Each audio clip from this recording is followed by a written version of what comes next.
Hello everybody, my name is Invicta. Welcome to your first patch notes video for Megabonk here. We had a major update go through a couple of hours ago, and I wanted to highlight and talk about this because there's a couple things in here that I had some main complaints about that were actually addressed by the developers. So awesome. Of course, you can always find the patch notes down below in the YouTube comments, and let me know if you want to see more update videos like this for Megabonk specifically. Obviously, I do them for Isaac, but with the attention that Megabonk has been getting, and also given the content of this patch, I wanted to go over it real quick. And of course, if you like these, make sure you click the like button. It's the best way to let me know that you want to see more of it. I just killed a gnat on my monitor as I was saying that. That's how smooth I am for a segue. So here we go. Version 1.0.12 leaderboard fix and balancing. I'm not going to read over all these, but obviously if you want to read these at your own time, you can either pause the video or simply go check out the patch notes down below. Yeah, so here we go. The developer basically saying sorry about the leaderboards being broken the last few days, took some time off of the weekend, and of course people tried to break in and break everyone and ruin everyone's fun. But he said technically it's my fault for not securing the leaderboards enough. I just never expected this many people to play Megabonk, and anyway, it should be fixed. So TLDR of the patch notes. I love when developers do this. TLDR leaderboard is now fixed, and he hopes Shroud had enjoyed his 2-day vacation. Final Swarms now have some new stuff to prevent 5-hour-long runs. I'm very happy about that. And then hopefully a bug where Alt F4 or corrupted save files for crashes has been fixed as well. And then here we go. So talking about the Final Swarm and the changelog here, the current meta required you to wear sunglasses and watch a slideshow/light show at 1.5 frames per second for 5 hours to get a world record. This was never intended, and I don't think anyone actually enjoyed that. So I've stirred up some stuff. The Final Swarm is harder to survive, and your executes in black holes won't really save you anymore, ... probably. So it's still kind of like in a soft beta, but obviously soft launch as well. New ghosts will appear during the Final Swarm, and I'm guessing that these will eventually get to the point where they definitely outscale the player's damage and HP, but who knows? Or maybe they do some crazy attack. Added Mega Chad's theme, which is cool. Optimize FPS when using the Executioner or Black Hole, just for a little bit of optimization stuff. Hopefully fix an issue where players lost their save file if the game crashed. Luckily, the game has never crashed for me, and so I didn't even know that that was a thing, but those of you who did experience that, well, there you go. Hopefully it's fixed. So a couple bugs here. Spaceman's passive now properly works and gives you XP increase per level. So I'm glad that I didn't do that Spaceman video yet, because I just unlocked him. And that's going to be happening on a video that you will see not today, but tomorrow on Friday. Fixed a bug where the black hole hitboxes were 10 times the size of the actual projectile, basically covering the entire map. Fixed a bug where the spiky shield did not stack correctly. Added max duration to weapons so that they don't stop shooting once you hit the projectile limit. For example, the sword projectile was being affected by duration, even though it was only ever active for 1 second, but too much duration made it active for much longer, which means that the cap was being filled with basically empty projectiles. And then basically weapons like Executioner, Axe, Sword, etc. are working properly and shooting their projectiles now, even with high duration. This is a buff for pretty much all weapons. So cool. I was not on that level of understanding with how duration and size work, but hey, we'll take it. So balancing. Now here's where stuff starts getting very interesting, and particularly well, the second one I'll talk about in a moment. But first off, the Chaos Tome now gives 50% better rewards. So this is an item that I have not unlocked yet, and it's going to be a right pain in the you-know-what to try to unlock this. So basically, the Chaos Tome is unlocked by making sure that once you enter a charge shrine, you never leave the field. So that doesn't sound too bad, right? Except you got to do every single charge shrine on the map. Still doesn't sound too bad, right? Except you got to do it on a tier 3 run, which means you got to do 3 whole dang stages of that, of making sure that you don't step out of the zone once you begin charging a charge shrine. To me, that is just madness. I mean, you've got to go for like a wrench build, find like a white microwave, and then just get as many wrenches as possible. That's the only way that I can see that happening. So I am not looking forward to trying that one, but I will do it. Probably for a video. It's probably going to be a very long video or a long stream, and then we'll just edit it down. So, yeah. But here's the one that I like. Obviously, this is one of my bigger complaints about the desert. Rolly Bones enemies are now slower.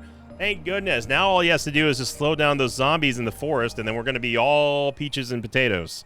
I don't know what peaches and potatoes have in common other than they begin with the letter P, but hey, that's where my brain went. Here's a nerf to the black hole. Black hole default size has been increased by 20%. I think he meant decreased there, not increased. Black hole proc coefficient reduced from 0.9 to 0.7 to match similar weapons like the sword, axe, or etc. The proc coefficient is a multiplier used to proc stuff like moldy cheese or spicy meatball. This basically is just talking about the proc rate or the tick rate of the damage and its application for debuffs and that sort of thing. Bush's passive marksman now has its cooldown reduced by 0.4 seconds per 10 levels. Starts at a 5-second cooldown and caps at a 1-second cooldown at level 100. Again, this is one of the things that I still kind of dislike about Marksman and Bush. I do think that his passive just needs a total rework on it, just because it's not worth all the procs to go off on single targets. If it hit multiple targets at once, or if it spread like the Brimstone Curse from the Sneeze and Isaac, where you paint the target with a curse, you destroy them, and then anything that's hit by that explosion is also now cursed or marked, that would be amazing. So I hope to see something like that, but obviously I don't know the developer, so who knows if that'll ever happen. That's how I would redesign it. Here's a big nerf to Joe's Dagger. Here, Joe's Dagger now has a max damage increase cap of 200 per minute. So if you have 10 daggers, it's a max increased damage of 2,000% per minute. This means that it's unchanged early and mid game, but very late game, it's not going to be the only viable option anymore. Before this change, you can get up to 20,000 damage in 10 seconds, which nothing else in the game could contest, lol. So yeah, Joe's Dagger, obviously you combine that with the Executioner, with all those executes going off, and you're scaling your damage almost infinitely. I mean, to astronomical proportions. That's how people were getting these 5-hour long runs. They would abuse the duration and the size tomes and basically just wipe out the map in fractions of a second at max difficulty. So thankfully that's not going to happen anymore, and I hope the leaderboard kill has kind of calmed down a little bit. And then there was a next XP tome nerf. This is something that I was not aware of, but it's worth noting here. The XP tome nerf from 9% to 7% additional XP. The majority wanted this nerf, but some people really don't like it. At least give it a try, and if everyone ends up hating it, I can just revert it back to 9% next week. So please go easy on me. And then he talks about the future leaderboards and future updates here, there's one particular feature that's pretty cool, I gotta say. So again, this is just going to be, he's just talking about banning the cheater, the known list of cheaters, and remove the all leaderboards button until he can implement more stuff for specific characters and that sort of thing, and then fix the issues that allow players to break the leaderboard for others.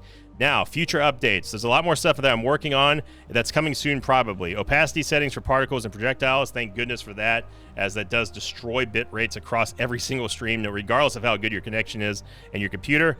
Full-sized map with fog of war, so you can see where you've been. Thank goodness for that, because it's always impossible to know, hey, did I go get that shrine?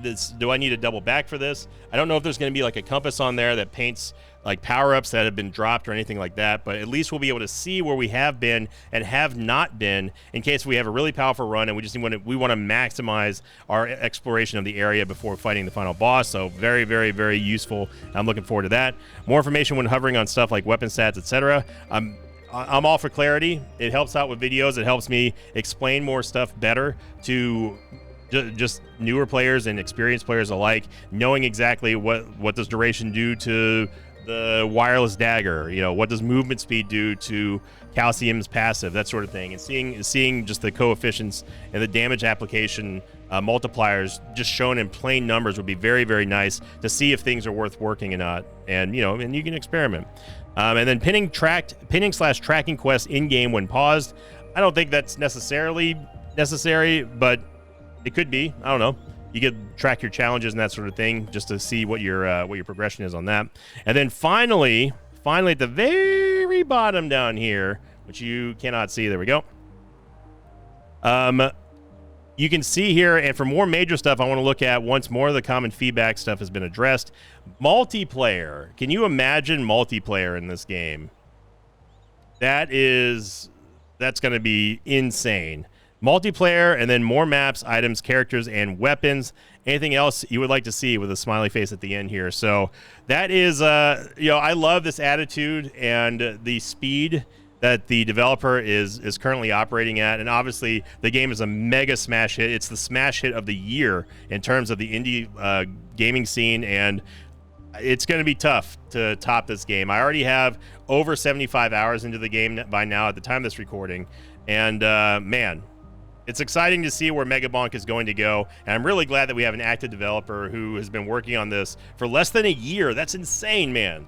That is insane what he's been able to accomplish here after starting this from nothing, starting it as a TikTok series. So really awesome stuff. Cannot wait to see more Megabonk, and hopefully you cannot wait to see more Megabonk here on the channel as well. And if you've gotten here by the way of the For You page, the recommended page, and you're not already subscribed, make sure you hit the subscribe button. We'd love to hit 400,000 before the end of the year. And thank you very much for supporting the Megabonk series. And as always, I'll see you all next time. Until then, so long, everybody.